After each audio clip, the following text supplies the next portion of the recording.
So I'm going to have a look at this Samsung PD-790 twin cassette boombox from around 1991 that I was gifted with. It's got a digital tuner and a digital clock and two-way detachable speakers. And yes, I was told it does chew up tapes, so don't be surprised to see what happens later. It's either plugged in and it works, or it's unplugged and it doesn't work. There's no on-off switch on this unit at all. There's AM/FM radio and twin cassettes. With a digital clock, it's linked to a timer. The radio works fine. And now it's on FM, AM/FM selector here. Tuning down. Automatic tuning. Station finder. We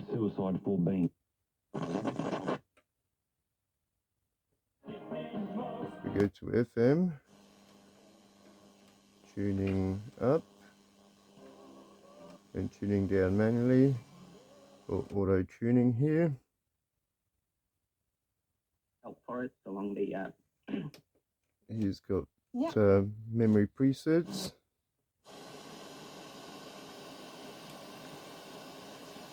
The 3-band graphic equalizer here, volume control here with a balance control here,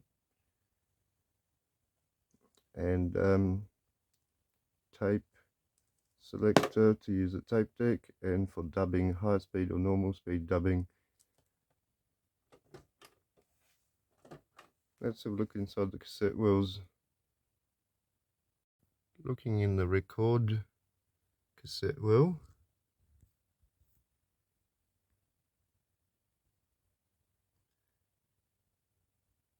The raise head is a magnet, and this is a playback deck.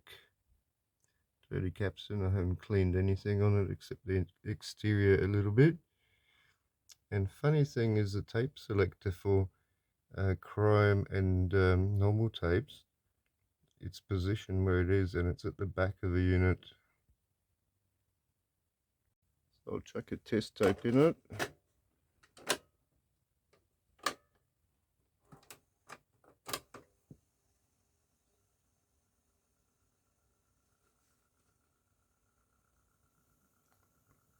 I was going to say the mechanism is a bit noisy, clunky, if that comes through.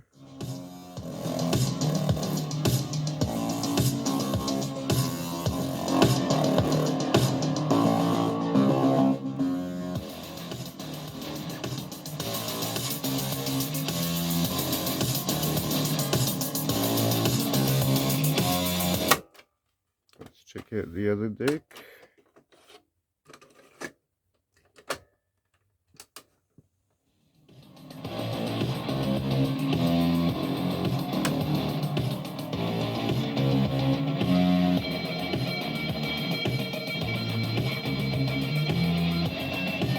And that's chewing up the tape.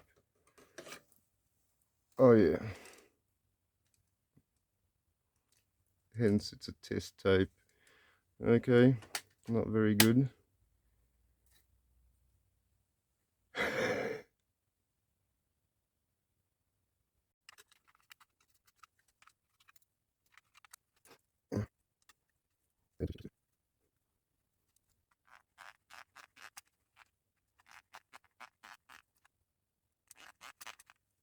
Let's have a look at the back of the unit.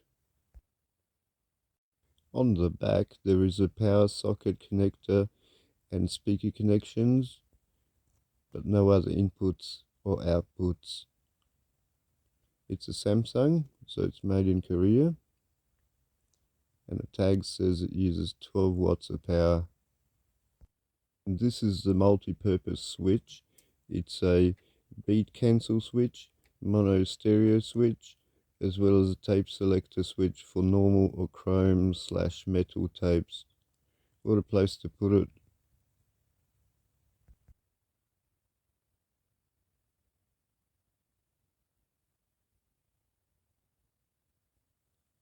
Let's have a look at the battery compartment. And inside the battery compartment, at the top, there's 3 AA batteries for the clock and the station's preset memory. And the one on the left looks like it's leaking. There's also room for 6 C-cell batteries for general power supply. And I got an owner's manual booklet with it as well.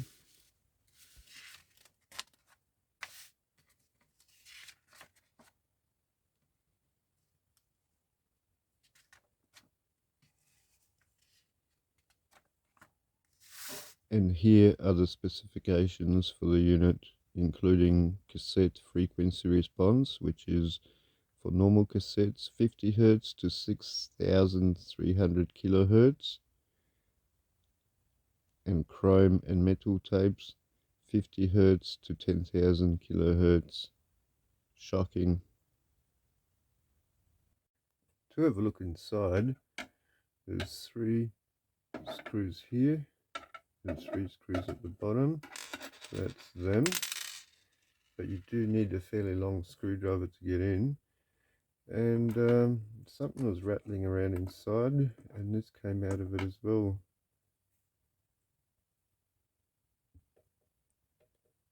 And 2 more screws from the speaker wire holders. And the unit comes apart.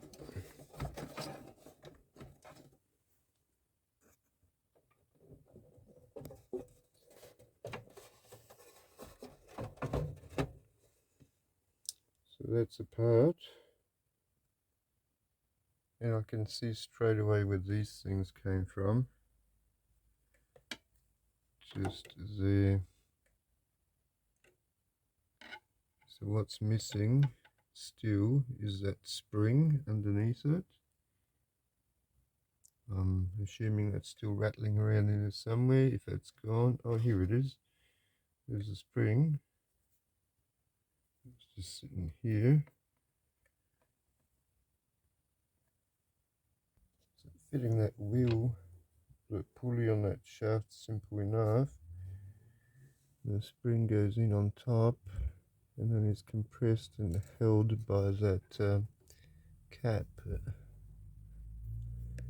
That's this one here, and that probably no longer holds. Yeah, that no longer holds, because if I put it on, I see that it's got a tiny little split there. So the plastic part has split. That plastic retainer has split there and failed, and yeah.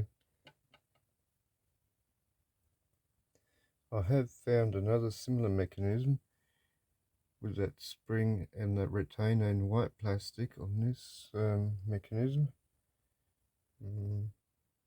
Let's have a look if it fits.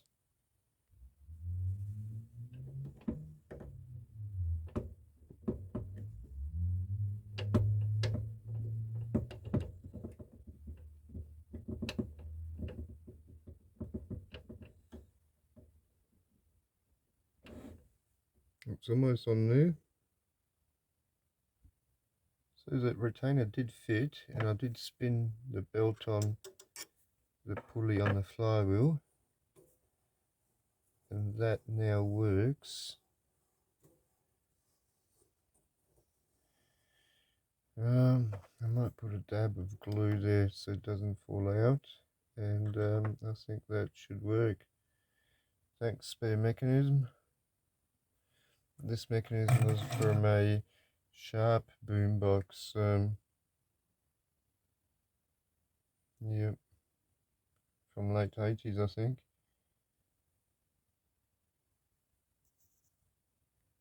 So while the chassis from the Sharp double cassette pink boombox mechanism is not identical, to the Samsung mechanism, some of the parts do interchange and look similar,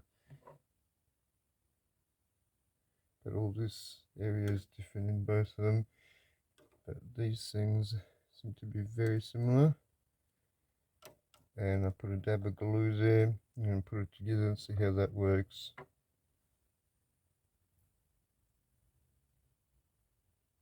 To put it back together, the chassis slides into these sliders on the case on both sides. So that's all screwed together now. The longest screw goes in the center there. All the other screws are the same length, and these two screws, don't forget them two screws. Let's see if that works. So let's try that recording side deck again.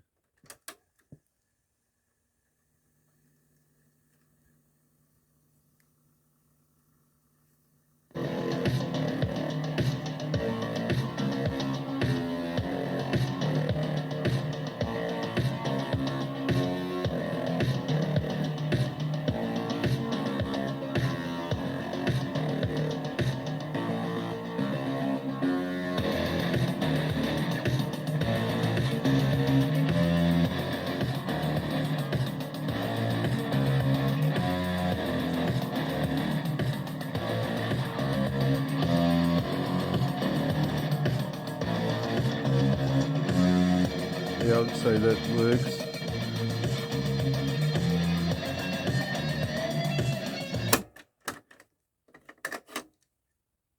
Not chewed up.